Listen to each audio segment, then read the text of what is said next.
Hello, friends, and welcome to Shauna Stitches. I'm Shauna, and this is my crafty podcast where I talk about all the things that I've been working on lately. This is episode number 69, and today is February 4th, 2023. I can't believe we are already a whole month into the year. It's crazy. I feel like I have a lot to show and not a lot to show. I don't know, but we're going to see where we go. Also, I am recording in cinematic mode today. I don't know anything about it. There's a weird box around my head, and I think I'll have to be more cautious and careful of hiding my face when I show things, but we'll see how that works. Any feedback that you'd like to give, I would love to hear. Speaking of how you can give me feedback, obviously the comment section down below is great. You can also find me on Ravelry and Instagram as Shauna Stitches. And of course, you're watching this here on YouTube, and I am Shauna Stitches there as well. I would just want to give a huge thank you to everyone who's watching. Thank you for your likes and subscriptions to the channel. It means so much, and I do appreciate every single one of you. Okay, let's get into it. I have one finished object. I showed this to you all as a work in progress. I'm gonna have to remember to cover my face. It's so weird. But I showed this as a work in progress last time, and I was pretty close to done. So this is the Slumber Cowl pattern by Stephen West. And you knit one big long piece of fabric, and then you mattress stitch it together. So right here between the cream and the brown is where I've done the mattress stitch. And I just have to say, I've only done mattress stitch a few times. Maybe this was the third time, and it is absolutely magic. I still have to look up the tutorial on how to do it every single time, but it's very simple once I, remember and watch just a little bit, and the process is just so amazing. I actually did start seaming it together wrong. I had the ratio between the cream stitches and the brown stitches wrong, and I could tell just in that one little short section, so I had to take that part out. Was very easy to do, and then I realized where I was going wrong pretty quickly. So that is the right side of the mattress stitch. You can't even tell, except for that, maybe you can see, Stephen has you, maybe you can see if I show it, Stephen has you bind off with this I-cord, so it's a little bit raised. That might help with the mattress stitching, I'm not sure. And then on the inside, you get this really neat looking seam. So I was very happy with that. I will say the pattern, the Slumber Cowl pattern, is a bit lacking in instructions on how to seam it together, but thank goodness for YouTube, which always helps me find a tutorial.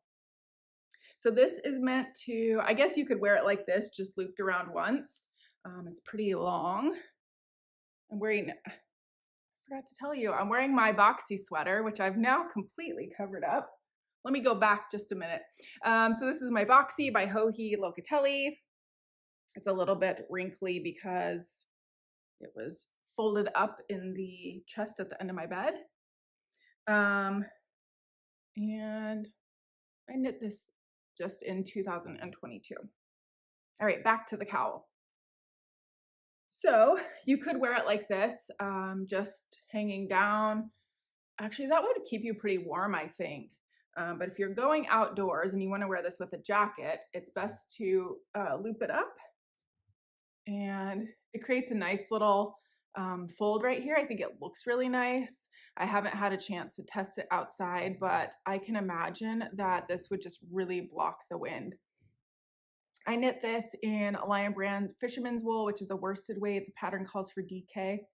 It did not cause any issues. I used the same needle size and all that. Another really nice thing about this pattern is if you were outside and you didn't have a hood, you could use that second loop.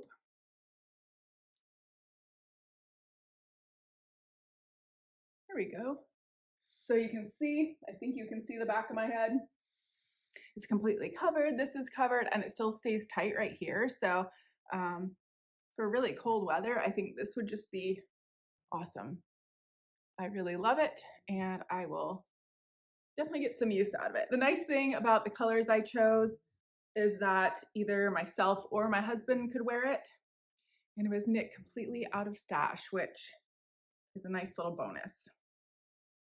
I originally meant to use up all of the leftovers from my Pierre shawl, which I knit right before this, and I didn't love the darkest brown that's in the Pierre shawl. It just kind of didn't match the other colors in my mind. So I used every last bit of the cream. That's gone from my stash. The oatmeal gray is gone. And I think I had a bit more of the brown left, but I did it exactly as many repeats long as Steven said to. When I was done, I was a little bit worried that it wasn't going to be long enough. You can't really test it out to try it on as the loop method until you mattress stitch it together. And once it's mattress stitched together, yes, you can undo it, but it would be kind of a pain. So I was really going on faith. And once I had it mattress stitched together, I could double loop it, but it was a little bit tight. And I think my long piece of fabric was just a little bit shorter by a few inches than Steven had said his was. And I'll be honest, I didn't check my gauge. So it was gauge-ish, as I like to say. And I blocked it. I didn't block it aggressively, but I did hang it over the bar in my shower so that it kind of have the weight on it. And it came out perfect. So I will say when I wash things, I will soak them in the, I have a large sink in my laundry room. I wash everything in there and then I run it through a spin cycle only in my dryer, which takes out, I don't know, probably 85% of the water. And so when I hung this, it was not dripping wet by any means. It was, mostly dry. If you were going to take it straight out of that water and then even roll it in a towel and take some of the moisture out that way, it could be too heavy to hang up like that. So just be cautious if that's what you want to do and you don't use the spin cycle on your dryer or in your washer.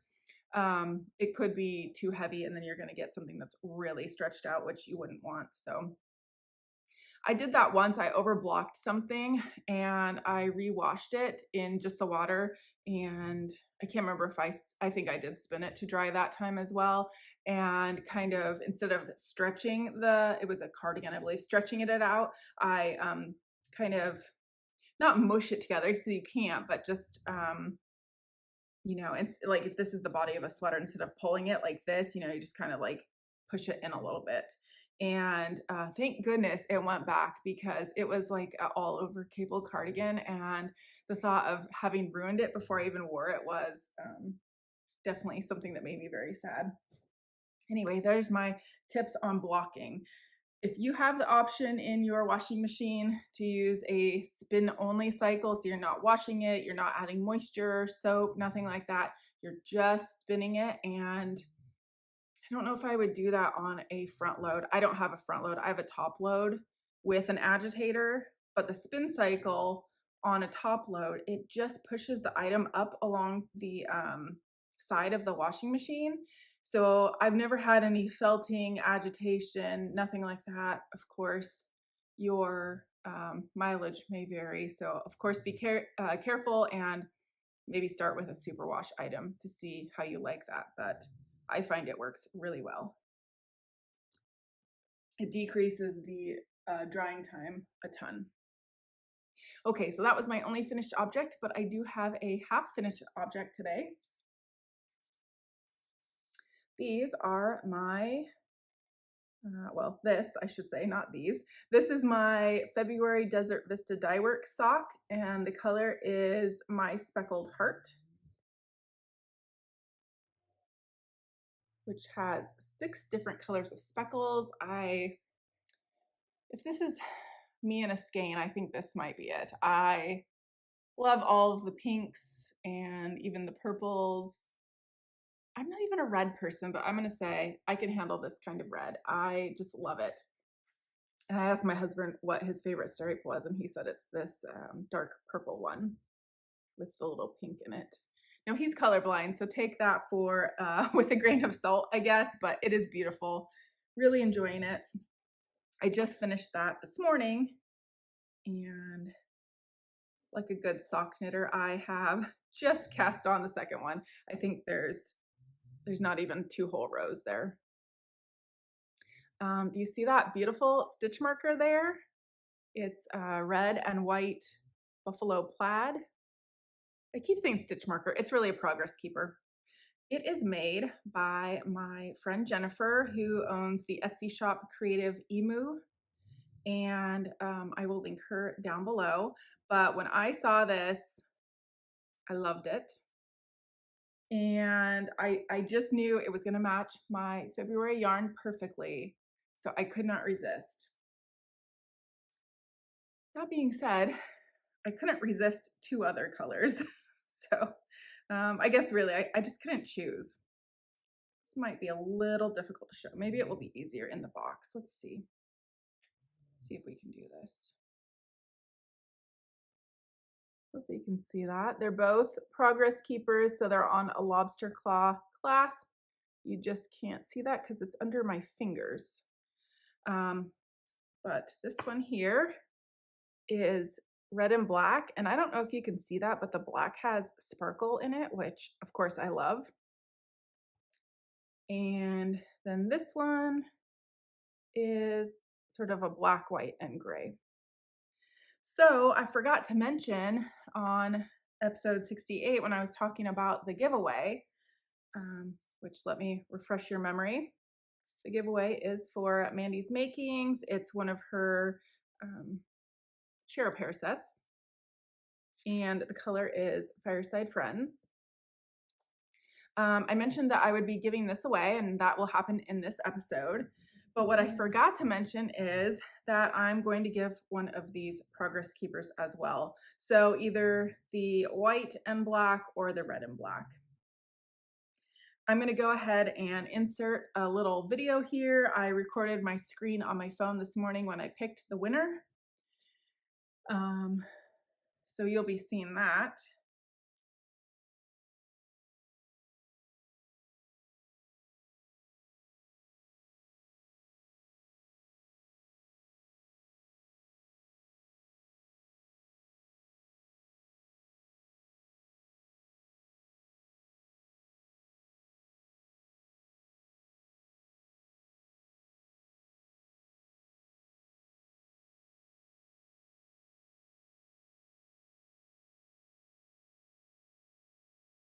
And you should be to the winner part now, but I'm going to go ahead and congratulate Simply Mar Crafting, M-A-U-R Crafting. She left a really sweet comment, and she said her fireside friend would have to be her dear friend Erin.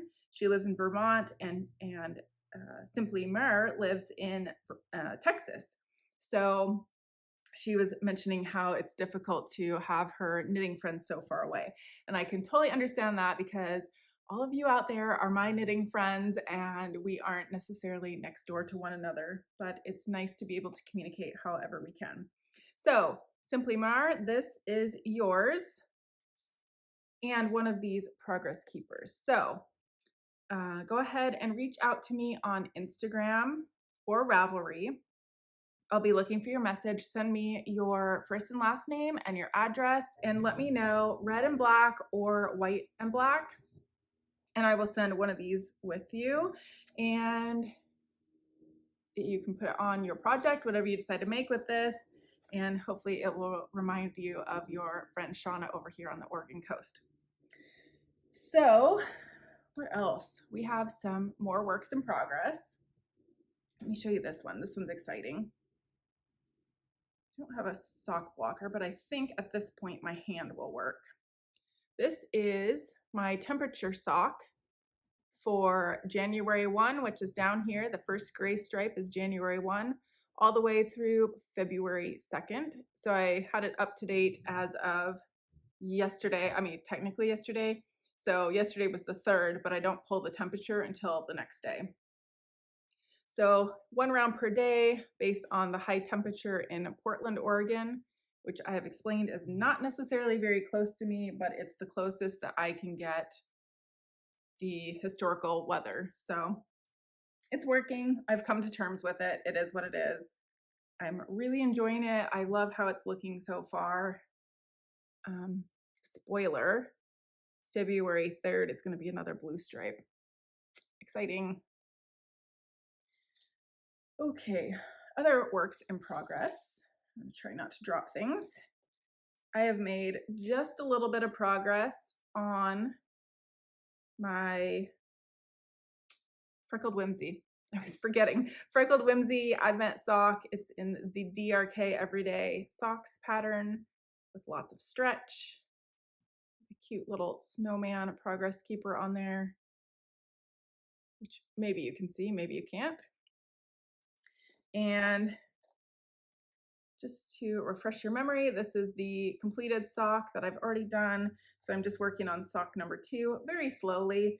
This is the one I mentioned that I've been working on when Glenn and I are playing games. But I have not been home to play games lately, and I will talk about that towards the end. All right, one more, and then we'll talk about some spinning. So in this beautiful, ginormous bag, I have lots of pretty pink mohair. Pink, I guess it's pinky purple. I don't know. What color do you call that? I have 4 skeins of mohair, all the same color, that were beautifully dyed up by my friend Anna of ZebraYarns. And I've made decent progress. It looks so scrunched up and terrible on the needles. But this is the Souffle tee or top. And the top part here, where you can see my hand behind it, that's 1 strand. And you can just barely see, I think, a line there right here by my finger. That's where I have now joined in the 2nd strand. And this is just so soft. I know it's going to be so warm. I just want to finish this as soon as possible. It doesn't have the neckline on it yet. It will have a ruffle at that line that you see, the one that I showed you there. It will have the ruffle added, which I'm excited for. And yeah, right now it's just a lot of knitting. I haven't even separated for the sleeves yet. I found knitting with 1 strand of mohair to be slightly challenging because I think these are 4mm.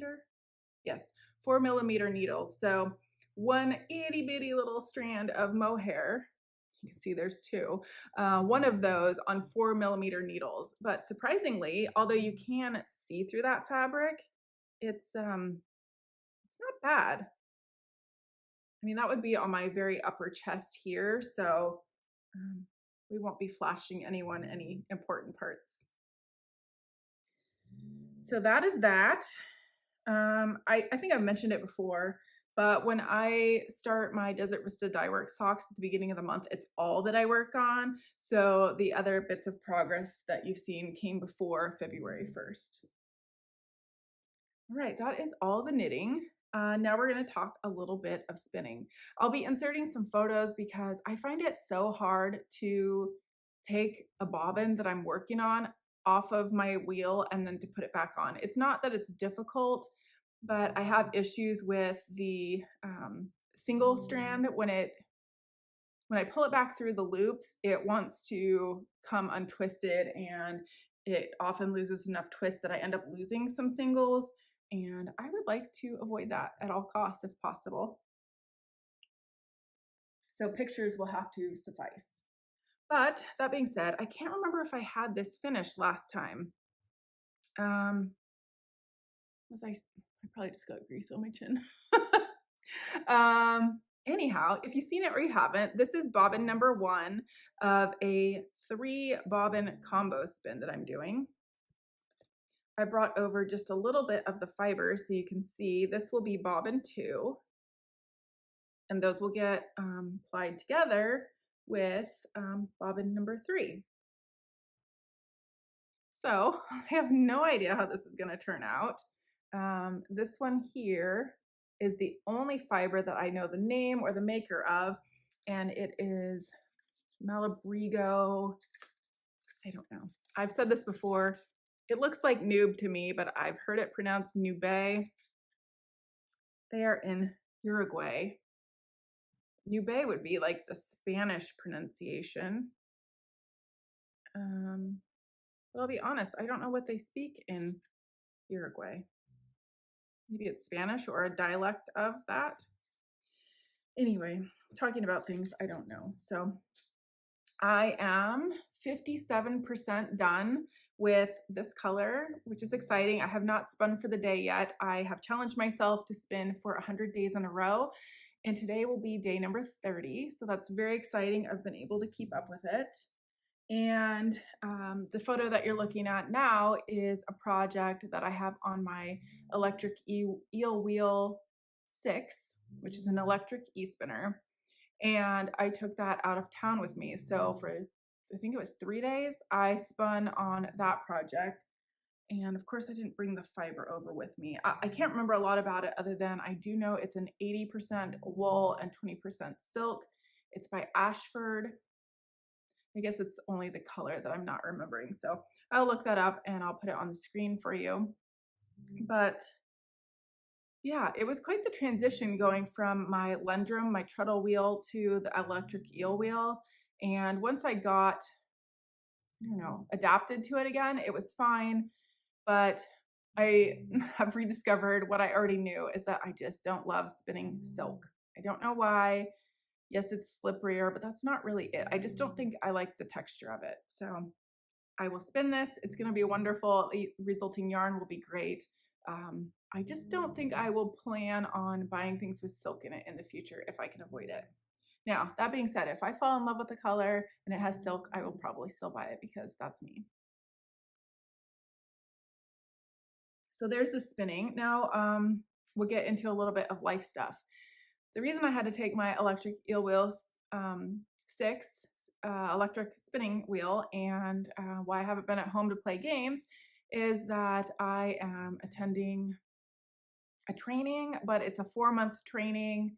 It's very much like school. Every time I finish some accomplishment in a school type setting, whether it be my associates, my bachelor's, or my master's, every time I'm done, I'm thinking, oh, I'm done. I'm never going to have to do school again. And then something always comes up to where I find myself doing school again. So I'm going to this 4-month leadership training. It's very difficult to explain because we only meet in person once a month for 3 days. And we have in-class sessions for 8 hours a day for those 3 days. And then we're sent home. We have a ton of homework to do. In the entire class, we're writing 8 5-page papers. And it's just a lot. So it means that I have to have my portable spinner to go with me if I plan on keeping up my 100 days, which has been working great, and that I'm not home so much. So it's been good to have some really portable projects to take with me. But, I think I have to drive at least 2.5 to 3 hours one way. So that cuts into some of my crafting time, as well as it's just, it's a lot. The topic is quite involved, and hopefully it makes me a better leader in my organization. So that's what I've been working on. I fell off of the map when I was getting my master's, but that was a 2-year program? I think it was 2 years. So I really hope I can keep maintaining the podcast in some kind of manner, even if I don't have a ton to show. That is my plan. I can't think of much else, so I will end this here. I'll be recording my State of the Stash for January next. So if you see 2 sort of screen opening things and I'm wearing the same thing, that's why. If you're interested in hearing about my stash acquisitions and usage for the month of January, and the fact that I am trying to get a hold on my yarn buying and use more than I bring in, then State of the Stash might be for you. I will try to remember to link that down below if you are interested. And of course, you can find all of them on my channel. The one I'm recording today will be episode number 4. So if you'd like to go back to the beginning and kind of see where we're at, I welcome you to do that. And I know many of us are stash busting this year. So if you'd like to join, please do so. I look forward to hearing your comments. Thank you all so much. And to the prize winner, please reach out and contact me on Ravelry or Instagram. Thank you so much. I will talk to you soon. Bye.